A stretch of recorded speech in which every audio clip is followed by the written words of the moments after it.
Vamos conversar com o cientista político e filósofo político, Dr. Átila Amaral, que interage direto de Fortaleza, a capital cearense. Dr. Átila, que também é professor da Universidade Federal do Ceará. Dr. Átila Amaral, a Suprema Corte agora deu aí carta branca, cartão verde para o ex-presidente Donald Trump concorrer à presidência da República dos Estados Unidos da América. Como é que o senhor avalia esse fato, essa decisão da Suprema Corte dos Estados Unidos da América? Existe algum reflexo dessa decisão e, no caso da candidatura realmente ser confirmada?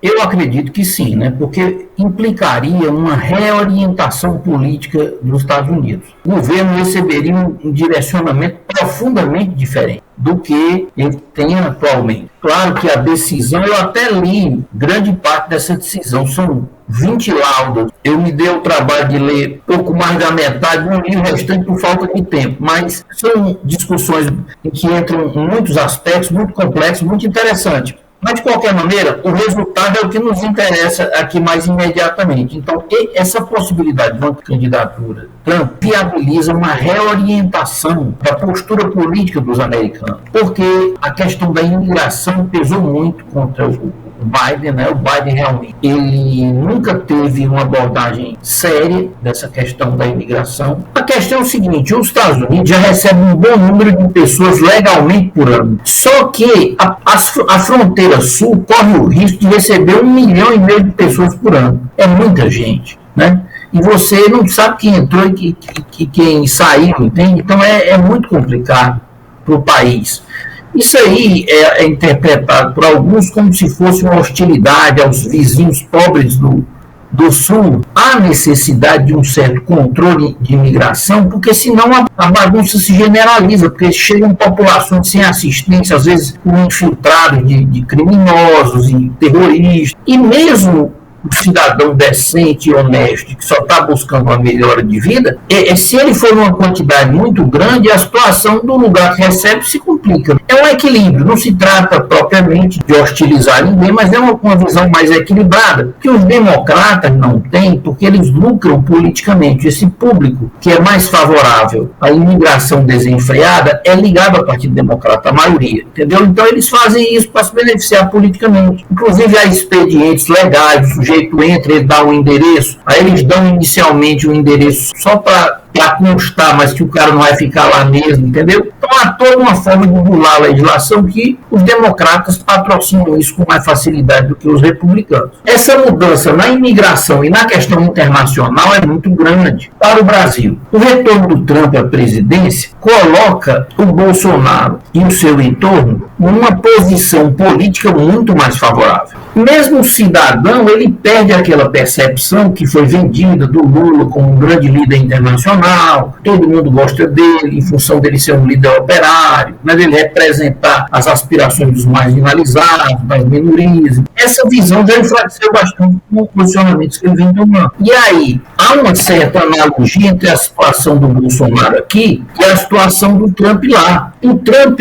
estava popularíssimo antes da pandemia. Antes da pandemia, o desemprego estava lá embaixo, a situação econômica estava maravilhosa. Tinha até um jornalista lá de esquerda que disse, brincando, rapaz, a gente precisa ter alguma desgraça grande aqui para gerar uma crise econômica e o Trump perder, entendeu? Aí veio a pandemia, que realmente, claro que não se pode atribuir a pandemia ao Trump, né? Que agilizou a fabricação de vacina e outras coisas, mas, de qualquer maneira, ela, né, enfraqueceu demais a candidatura dele, que, claro, não foi uma derrota também tão clara, assim, houve uma grande parte dessa votação, ela aumentou muito a votação pelo correio, houve dilatação de prazos, houve uma série de dificuldades que tornava a accountability da apuração mais complicada, até o distanciamento, né, em função da Covid, porque em alguns cantos que a votação é aquela tradicional, é preciso acompanhar no olhômetro, né?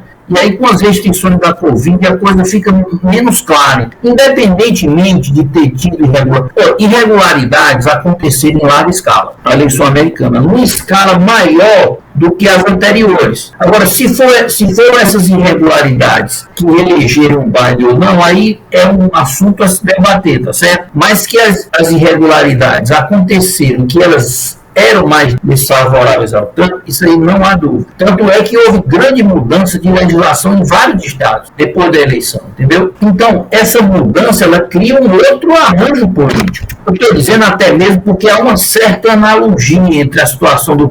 Olha, você já imaginou a quantidade de ações que o Trump já enfrentou nos Estados Unidos? Ele é um multibilionário. Já pensou se um de nós pegasse pelo menos 2 ações dessas? A gente ia ter que vender o lugar que a gente mora para pagar os advogados. Você entendeu? Você já imaginou quantos milhões de dólares ele já gastou com essas ações? E até aqui também é uma analogia. Aqui também o Bolsonaro não tem esse poder aquisitivo do Trump. O cara ia responder até por haver perturbado baleia, aquela história da Joyce, que é uma coisa legalmente muito clara, se transforma. Ambos foram vítimas de uma certa perseguição e pessoas daqui que fugiram, que saíram aqui do Brasil por conta dessa situação política, são muito próximas do Partido Republicano nos Estados Unidos, entendeu? E essas pessoas estão levando a uma descrição da situação daqui. Uma mudança de governo lá se cria uma situação mais favorável para a oposição aqui, sem dúvida. No lançamento da campanha do presidente Donald Trump, o vídeo lá nos Estados Unidos é encerrado com uma imagem dele recebendo o presidente Jair Bolsonaro. O que isso quer dizer? Primeiro, há uma grande amizade pessoal, mas não acho que essa amizade pessoal seja o principal. A questão é que nós estamos numa conflagração global, ainda um pouco disfarçada, né? É um equívoco você pensar que existe uma guerra da Ucrânia com a Rússia, né? Isso aí é uma ingenuidade. Na verdade, se houvesse uma guerra da Ucrânia com a Rússia, a Ucrânia já estaria controlada há muito tempo. O que acontece é que existe uma guerra da OTAN contra a Rússia, que pode se transformar num conflito aberto internacional. Isso é o que em inglês se chama de proxy war, quer dizer, guerra por procuração. O Trump ele tem a percepção de que ele precisa de uma conexão internacional importante ou de conexões internacionais importantes, porque nós estamos tratando hoje da formação de eixos geopolíticos. Então, o Trump, por um lado, ele precisaria resolver algumas questões internas nos Estados Unidos, mas fazer algumas parcerias. No Brasil é um país importante em função da sua força agrícola, em função da visão mundial que se tem do Brasil como um país que exercita o chamado soft power, da sua grandeza territorial, da sua capacidade industrial, que perto dos maiores é pequena, mas que é considerável. Então ele precisa desses alinhamentos internacionais, porque, na verdade, ele vai enfrentar quem? Boa parte do mundo, né? Você sabe que a China e a Rússia estão tomando conta da África, né? A África está praticamente nos braços da Rússia e da China. Os países europeus estão perdendo totalmente influência lá, né? A Europa é uma grande confusão, né? A gente sabe que aqueles países, eles dificilmente, eles são ricos, marcados por uma diversidade muito grande, mas quando se trata de ir para a guerra, de enfrentar alguma situação mais difícil, ele depende dos Estados Unidos. Você se lembra aquela guerra dos Balcãs, né? A esquerda francesa contribuiu para puxar aquela guerra, dizendo que os muçulmanos eram vítimas e tal, mas na hora H, se chama os Estados Unidos. É ele que resolve realmente a coisa. Se os Estados Unidos entram, ele é malvado, porque está se metendo onde não deve. E se eles não entram, eles são omissos, porque são indiferentes ao mundo. Não há jeito deles estar.